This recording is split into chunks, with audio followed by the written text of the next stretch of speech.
সকাল বন্ধুরা, সবাই কেমন আছেন? সকালে উঠে কি করি এটা দেখানোর জন্য সকালে আমি হোটেল থেকে বের হয়েছি। এখন আমি যাচ্ছি হলো হোটেলে, কিন্তু যাওয়ার পথে একটা আজব মেশিন দেখলাম। বন্ধুরা দেখেন, উনি কি নিয়ে ধার করতেছে। ও আচ্ছা আচ্ছা, এটা চাকু ধার করতেছে। বিভিন্ন হোটেলে যে চাকুগুলো আছে ধার করতেছে, বাংলাদেশেও আছে, কিন্তু ওনাদের একটু অন্যরকম আর কি। বাংলাদেশেও আছে, তো ওনারা ধার করতেছে। আমি দেখলাম লোকটাকে মনোযোগ দিয়ে ধার করতেছে।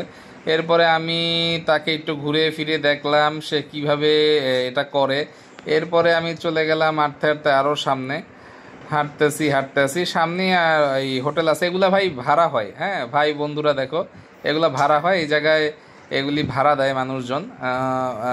তুমি পাতিল ভাড়া নিতে পারবা, চুলা ভাড়া নিতে পারবা। এগুলো ভাড়া নিয়ে রান্না টান্না করবা। ম্যাক্সিমাম লোকজন এখানে ভাড়া নিয়ে রান্না করে। এরপরে আসলাম আসলে লাচ্ছা ভাড়াটা নিতে। আমি লাচ্ছা ভাড়াটা কালকে দেখে গেছিলাম, কিন্তু এখানকার ভাজিগুলোর অবস্থা খুবই খারাপ, শুধু টলটলা পানি। আমি দেখে খুব কষ্ট পাইছি। পরিবেশও তেমন একটা হাইজেনিক না, বলে আসলে লাভ নাই এই জায়গায় যে এই অবস্থা।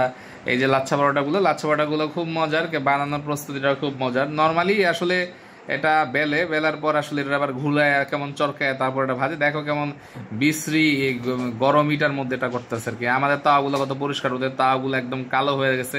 কারণ বাধ্য হয়ে খেতে হবে, যেহেতু আমরা এখানে ঘুরতে এসেছি, আমাদের হাত পা বাঁধা, কিছু করার নাই। দেখো বন্ধুরা কিভাবে এটা বানাচ্ছে।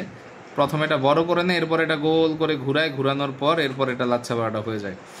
তো আমি আসলাম লাচ্ছা পরাটা নিতে। এই যে আমাদের পাড়াটা হয়ে গেছে, আমি এখন পাড়াটা নিয়ে হোটেলের দিকে রওনা দিব। আজকে সকাল সকাল খেয়ে বের হয়ে যেতে হবে, কারণ সারাদিন অনেক কাজ। যেহেতু আমরা এখানে ভিজিটে আসছি, কিছু কিছু জায়গায় যেতে হবে, কাজ আছে। আবার সন্ধ্যার সময় আসবো, সন্ধ্যার সময় চেষ্টা করবো নতুন নতুন ভিডিও আনার। দেখো রাস্তা কেমন নোংরাই, নোংরা রাস্তায় আমি খাবার নিয়ে যাচ্ছি। এখন কি করব, কিছু করার নেই। আমাদের দেশ অনেক পরিষ্কার, এই দেশ কেমন জানি আমি বুঝতেছি না আসলে।